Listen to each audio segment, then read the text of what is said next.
I was in the doctor's office with Mom and Dad, Wow, and Daddy was so brave. Well, he gave him the bad news as far as, well, he gave it to me. I don't know what you told Dad, but when Dad said he didn't want to take treatments, he told me he thought that was a good idea. Yeah.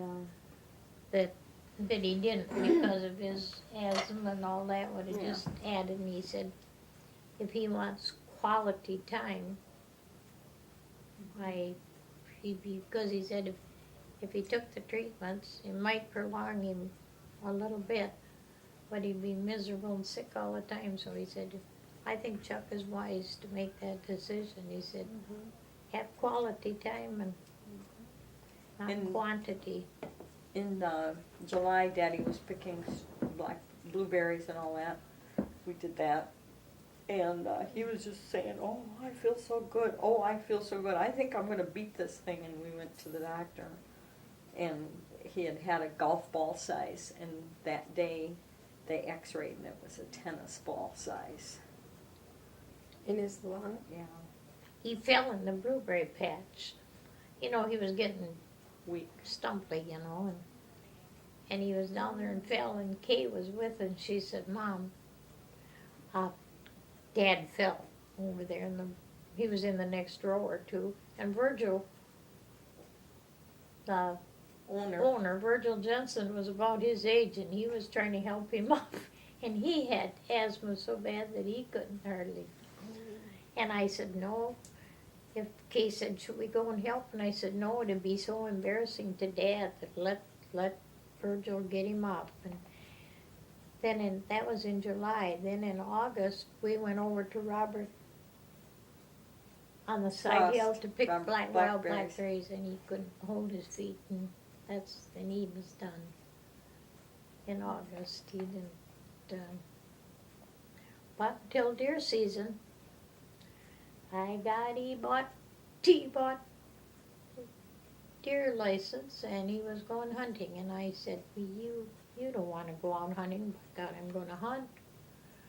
So the first day of deer hunting, he got out of bed, and he left the house at 10 to 4. He was all day getting dressed. To go deer hunting.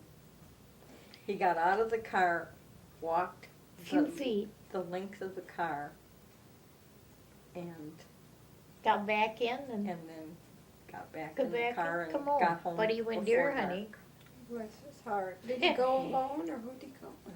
Well, he didn't go right. He didn't go right the first day. Yes, he did. He bought license. Kev or Kurt? Kurt went with him in August because he wanted to be sure. August, September, he wanted to be sure and get his license. Then he couldn't find him. He tucked him real small and he stuck him in a little place in his billfold.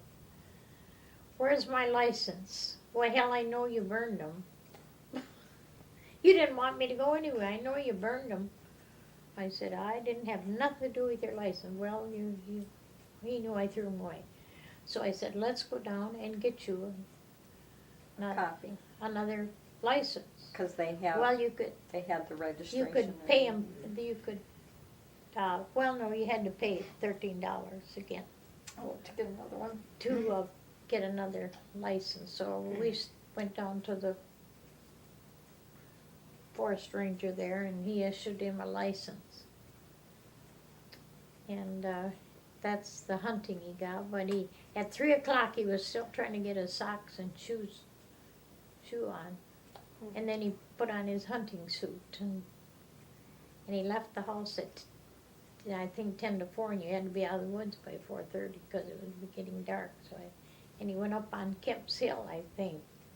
Nobody went with him? No, Henry, no. They were all hunting, I suppose. They were hunting. Kemp was the only one. But he went up on by Dale's, where Dale had that 20 acres back. Only he just went up on the hill and just got out of the car and got back in, and he was back home. And so when I gave Kurt Dad's billfold after I had it in here for probably only 4 or 5 years ago, I said, Kurt, do you want Dad's billfold? I don't even know what's in it. So he went through it, and here was his license. Oh. So he said, I want that, because I went with him to get the first license. Well, that was the one And that was the one Kurt that Henry took got. him, or went with him to get the license, but I said, well, there now, Dad, see, I didn't burn them. Oh, good. But yeah, Mm. so he